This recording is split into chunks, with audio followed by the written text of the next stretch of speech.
Welcome to the Glenn Beck program. Tonight, part 3 in our 3-part series on the puppet master, George Soros. Last night, you saw the sheer size of this one man's influence.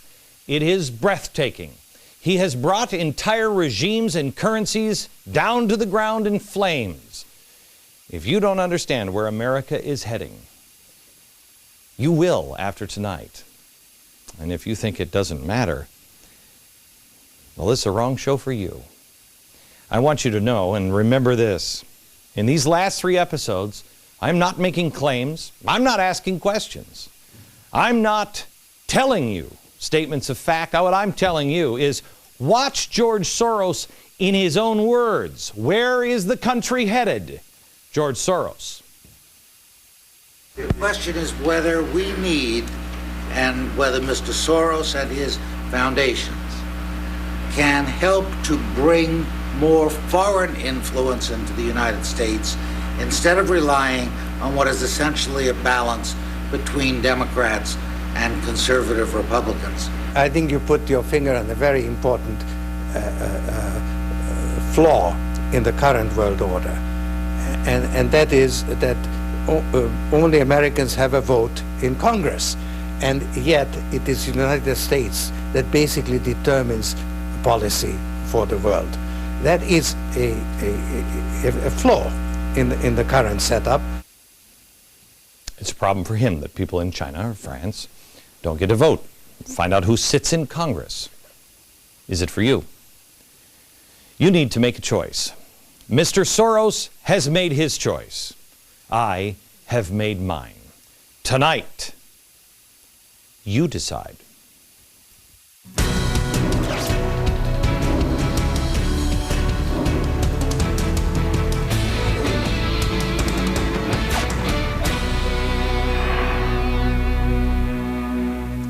Hello, America, and happy Veterans Day.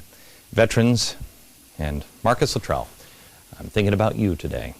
Thank you for everything that you have done. Thank you, all of the spouses that struggle and struggle hard for our freedom. For our freedom to be able to say the things that we mean and mean the things that we say.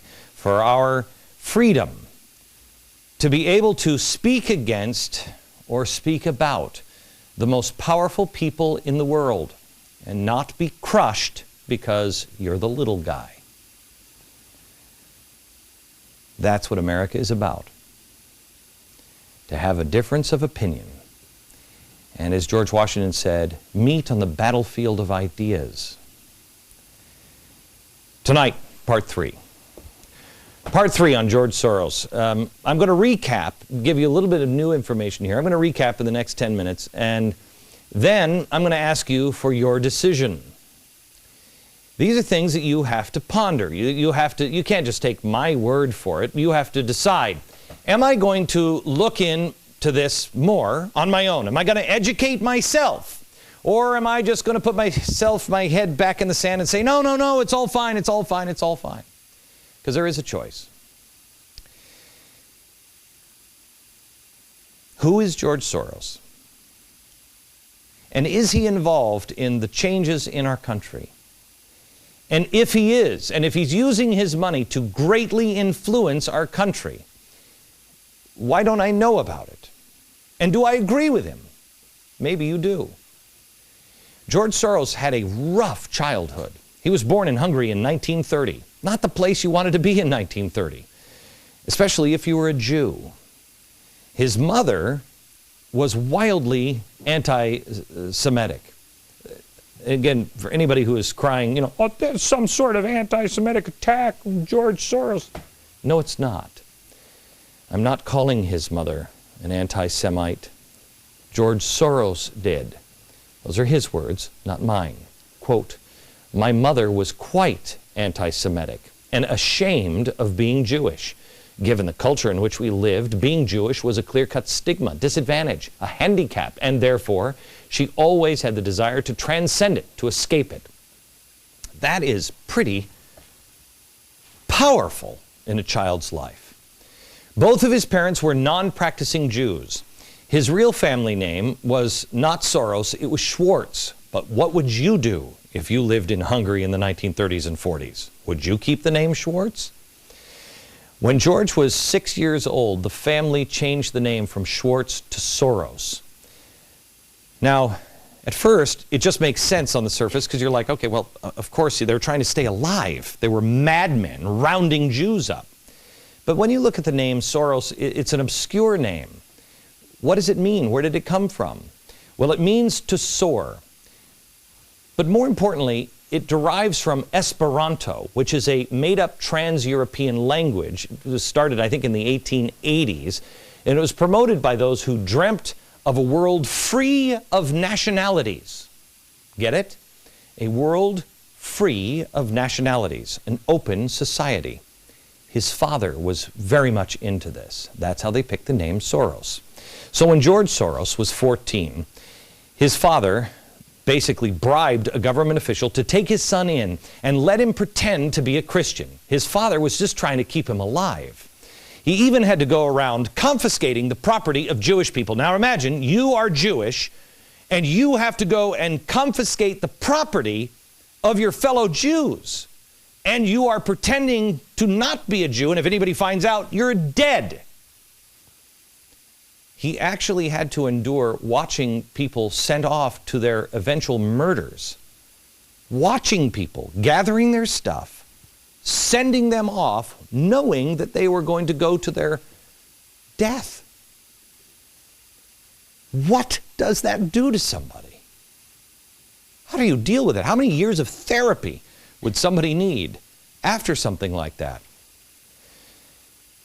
This is where George, I think this is important. I think this is where George Soros first learned to pretend to be something other than who he was.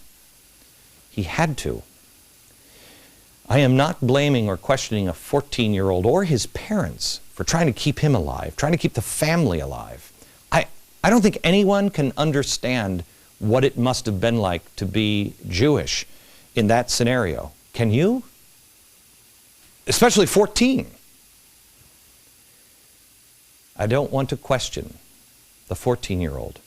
I would, however, like to question the 80-year-old man who has never once said he regretted it, but more than that, he views it as the happiest year of his life. Again, not my words, his words. Listen.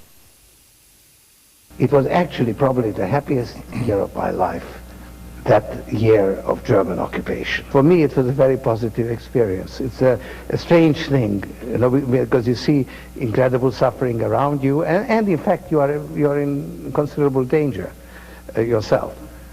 But you're 14 years old, and you don't believe that it can actually touch you. You have a belief in yourself, your belief in your father. It's a very happy-making, exhilarating experience. I don't think I've ever heard anybody describe the Holocaust years like that. Maybe he's the most healthy man you've ever met. Maybe somehow or another he just got through it. But he also has spoken about how his experience in Hungary has affected his psyche. Listen to this.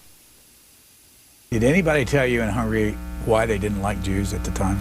Oh yes, and that of course is something, again, very, very much a part of my psyche, anti-Semitism and you know, hatred of Jews, which was quite widespread within Hungary. Even to his own home. I mean, I would love to spend an hour. He's not going to come on in this program and spend an hour with me, and we'd have bigger fish to fry on this, but I would love to understand how it affected his psyche, having his mother basically agree, apparently, I don't mean to judge, with the Germans on hatred of Jews, being anti-Semitic in his own home. How has he navigated that? I'm not going to spend the time. I have invited George Soros to come on this program. He has declined. We have bigger fish to fry. Like, how does he view the world? But it sure would be interesting to explore how this affected his feelings on Israel, which he does not support. He donates so much money to organizations that speak out against Israel. Some stick out more than others. on the donations. But is there any connection there? I'm going to concentrate on the fact that I think the lesson he learned in that horrific year of 1944 was that if you hide your true identity, you can gain power, you can survive. And those who are seen as disadvantaged or handicapped and don't hide their identity, well, they don't survive. The next formative step in Soros's life was college. Now, this is where he attended the London School of Economics. Now, this is the same school that Hayek was from. He wrote Road to Serfdom. This is freedom fighter. But it's also the school where the Fabian socialists hung out. A Fabian socialist university, you remember. The Fabian window we told you about. This is the famous English Fabian Society. We took this picture, actually. Tony Blair was standing right here with it. Fabian socialists, what are they doing? They're heating the world up in the fire that they themselves are stoking. Why are they heating it up? Because they're about to hammer it and remold it nearer to the heart's desire. Fabian socialists are the American progressives. It's the same thing. Heat the world up, cause the problems, so the world heats up so you can remold it. So, which part of the London School of Economics does Soros favor? The Hayek side or the Fabian side? Which one? This is where he learned about an open society. The Open Society Institute, which is now his charitable arm. Sounds harmless on the outside, but, really, who doesn't want to be open? But when you listen to him at the top of the hour in the beginning of the program, we played that. Notice that logo behind him? That was his Open Society Institute. Can your institute bring in more foreign influence here in America? What is an open society, really? Well, you saw it a moment ago. The world has a vote in Congress, but you also saw it in his father, Soros, a world free of nationalities. It is a global replacement for our republic. For all the work our founders did, that's old news. We must progress past it. We must have a new world order. It is a replacement for the republic. He has donated more than $14 million to a group here in America called the American Constitution Society. Well, that sounds great. Except this is a progressive legal group with an area of focus on constitutional interpretation and change. The Constitution can be changed, but you do it not in the shadows. You do it not being invisible. You don't hide who you are. You change it through the amendment process. But he knows you wouldn't go for it. So, he leaves school, leaves Hungary, he survives. He goes to school. He finds open society. And then he becomes wealthy. Now, how did he become wealthy enough to fund his quest to denationalize the world? Hedge funds. He has the estimated 5th largest hedge fund in the world. It's called the Quantum Fund, which, George, sometime we should kibitz about the name. It's worth about $27 billion. Now, here's the interesting and funny thing about hedge funds. We hear all the time about the greedy Wall Street brokers. We hear about greedy speculators, greedy bankers. We hear about greedy executives and their obscene bonuses and their expensive carpets and everything else. But why don't we hear more about those greedy hedge fund managers? Is it a coincidence that everything under the sun when it comes to capitalism is targeted for regulation by Congress, except for hedge funds? You should decide on that one. Now, he's got the wealth. Well, what did he do with the wealth? He decided to collapse regimes and currencies. He did it in England, in Russia, Malaysia, Georgia. Soros lit the fuse to get it done. He's known as, we told you last night, the man who broke the Bank of England. The Prime Minister of Malaysia called Soros unscrupulous profiteer. In Thailand, he was branded an economic war criminal who sucks the blood from people. In 1994, he stated, I just write that the former Soviet empire is now called the Soros Empire. He started getting so much recognition, it fed into his ego. His ego started to grow. He started to get a God complex. Again, not my words, his words.